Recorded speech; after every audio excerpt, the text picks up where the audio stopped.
सिंहदरबार बदल्न सुरु गरिसकेको रवि लामिछानेको भनाई सांसदमा हर्क सम्पाङले भने एमसिसी खारेज गर्नुपर्छ। सरकार आशाको दियो बनोस् डढेलो बन्न खोजे निमाउँछौँ ज्ञानेन्द्र शाहीले भने। प्रदेश खारेज गर्न राप्रपा तयार रहेको ज्ञानेन्द्र शाहीको भनाई। पूर्व मन्त्री बलराम अधिकारीमाथिको घुसकाण्ड छानबिन गर्न समिति गठन। शेयर बजार 5 अङ्कले सुध्रियो, कारोबार 8 अर्ब 81 करोडमा झर्यो।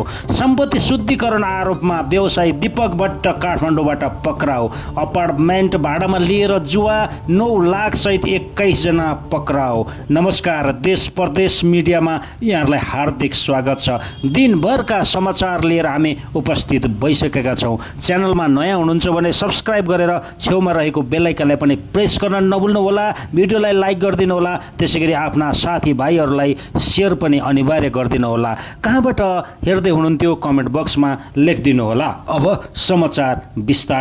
राष्ट्रिय स्वतन्त्र पार्टीका सभापति रवि लामिछानेले आफ्नो पार्टीलाई जनताले सिंहदरबार चलाउन मात्रै नभई बदल्ने जिम्मेवारी दिएको बताएका छन्। साथै उनले आफूहरूले बदल्न सुरु गरिसकेको पनि बताए। हामीलाई सिंहदरबार चलाउन होइन, सिंहदरबार बदल्न दिएको हो। हामीले बदल्न सुरु गरिसकेका छौँ, रवि लामिछानेले भने। साथै उनले जनतालाई आभार मात्रै प्रकट नगर्ने भन्दै मतादेशको गुण जिम्मेवारी पूरा गरेरै छाड्ने बताए। म जनतालाई आभार मात्रै प्रकट गर्दिन, यो रोस्ट्रमबाट प्रतिज्ञा गर्छु। यो मतादेशको गुण हामी जिम्मेवारी पूरा गरेरै छाड्छौँ, रवि लामिछानेले भनेका छन्। त्यसैगरी हर्क साम्पाङको अर्को समाचार। सांसदमा हर्क साम्पाङले भने एमसिसी खारेज गर्नुपर्दछ।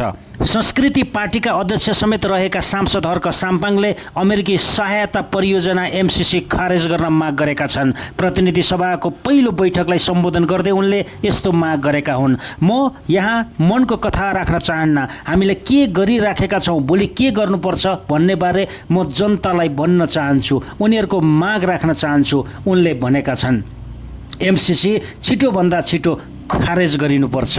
प्रदेश खारेज गर्न ज्ञानेन्द्र शाहीको सहयोग हुने अर्को समाचार। राष्ट्रिय प्रजातन्त्र पार्टीका प्रमुख समेतक ज्ञानेन्द्र शाहीले प्रदेश संरचना खारेज गर्न वर्तमान सरकारलाई 2/3 बहुमत पुर्याउन आफ्नो दल तयार रहेको बताएका छन्। बिहिबारको प्रतिनिधि सभाको बैठकलाई सम्बोधन गर्दै शाहीले अनावश्यक प्रदेश संरचना सञ्चालनका लागि वार्षिक 1 खर्ब रकम खर्च भइसकेको बताए। देशमा 8084 जना सांसद छौँ। प्रदेश संरचना पाल्न 1 अर्ब खर्च हुने अवस्था छ।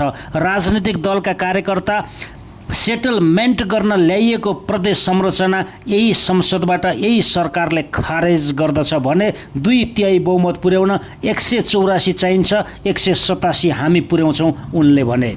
पूर्व मन्त्री बलराम अधिकारी मुछिएको घुसकाण्ड छानबिन गर्न समिति भूमि व्यवस्था सहकारी तथा गरिबी निवारण मन्त्रालयले पूर्व मन्त्री बलराम अधिकारी मुछिएको घुसकाण्डको छानबिन गर्न अध्ययन समिति बनाएको छ। भूमि मन्त्रालयले सचिव स्तरीय निर्णय गरी बौद्ध तथा मेलम्ची घ्याङगुठीका चिनिया लामा भूपति वज्र लामाको नियुक्ति जोडिएको विषय छानबिन गर्न भनेको हो। भूपति वज्र लामामाथि तत्कालीन भूमि व्यवस्था मन्त्री बलराम अधिकारीलाई घुस खुवाएर नियुक्ति लिएको आरोप छ। मन्त्रालयले सहसचिव ध्रुव घिमिरे, उपसचिव रोशन शङ्कर घिमिरे र कानुन अधिकृत ध्रुव भण्डारी रहेको समिति गठन गरेको हो। तीनैजना भूमि व्यवस्था मन्त्रालयमा कार्यरत रहेका छन्। चुनाव गराउन गठित अन्तरिम सरकारले नै गत माघको दोस्रो साता विभिन्न अनियमिततामा मुछिएको एवं पदीय आचरण विपरीत काम गरेको आरोपमा चिनिया लामा भूपति वज्र लामालाई पद मुक्त गरेको थियो। शेयर बजारको अर्को समाचार। शेयर बजार 5 अङ्कले बढ्यो, कारोबार घट्यो। बिहिबार शेयर बजारमा झिनो अङ्कको सुधार देखिएको छ। अघिल्लो दिन 74.73 अङ्क घटेको बजार आज 5.82 अङ्क बढेको हो।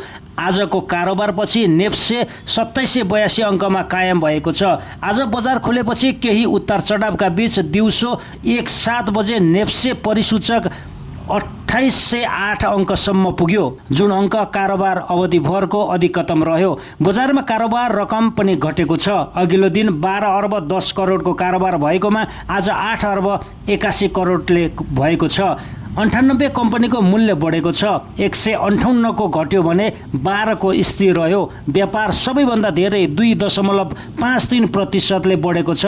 त्यस्तै उत्पादन तथा प्रशोधन 1.76%, लगानी 0.15, हाइड्रो पावर 0.05, होटल तथा पर्यटन 0.39 तथा विकास बैंक 0.48% बढेको छ।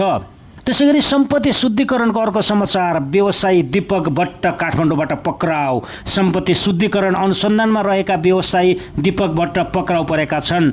प्रहरीको केन्द्रीय अनुसन्धान ब्युरो CIB ले व्यवसायी भट्टलाई काठमाडौँबाट पक्राउ गरेको AIG मनोज केसीले जानकारी दिएका छन्। सम्पत्ति शुद्धिकरण अनुसन्धान अघि बढेसँगै अध्यागमन विभागले व्यवसायी भट्टलाई अध्यागमनको कालो सूचीमा राखेको थियो। विभागले गत सोमबार अध्यागमन विभागलाई पत्र पठाएर उनको पासपोर्ट रोक्का राख्न अनुरोध गरेको थियो। त्यसैगरी अपार्टमेन्ट नै भाडामा लिएर जुवा खेलाइएको आरोपमा 21 जना समातिए। अर्को समाचार, ललितपुरमा अपार्टमेन्ट नै भाडामा लिएर जुवा खेलाइरहेको अवस्थामा पक्राउ परेका छन्। महालक्ष्मी नगरपालिका 7 चाङ्गाल थलीमा रहेको ग्रिन सिटी भिल्ला अपार्टमेन्ट भाडामा लिएर जुवा खेलाउँदै गरेको अवस्थामा 21 जनालाई प्रहरीले गिरफ्तार गरेको छ। उनीहरूबाट 9,07,975 रुपियाँ, 39 बुक तास, 16 थान कौडा बरामद भएको छ। सिन्धुपाल्चोक घर भएका दीपक बोहराले सञ्चालन गरेको भिल्लाको दोस्रो तलामा मोहन कृष्ण साईले भाडामा लिएर जुवा खेलाउने गरेको जिल्ला प्रहरी परिसर ललितपुरका SP तथा प्रवक्ता गौतम मिश्रले बताउनु भएको छ। देश विदेशका समाचार आजलाई यति नै। हरेक दिन देश विदेशका ताजा समाचारका लागि यस मिडियालाई सब्स्क्राइब गर्न नभुल्नुहोला। दिनभरका समाचारहरू अझ हामी व्यापक रूपमा यहाँहरूमा पस्कँदै जानेछौँ। यतिन्जेलसम्म हाम्रो भिडियो हेरिदिनु भएकोमा यहाँहरूलाई धेरै धेरै धन्यवाद।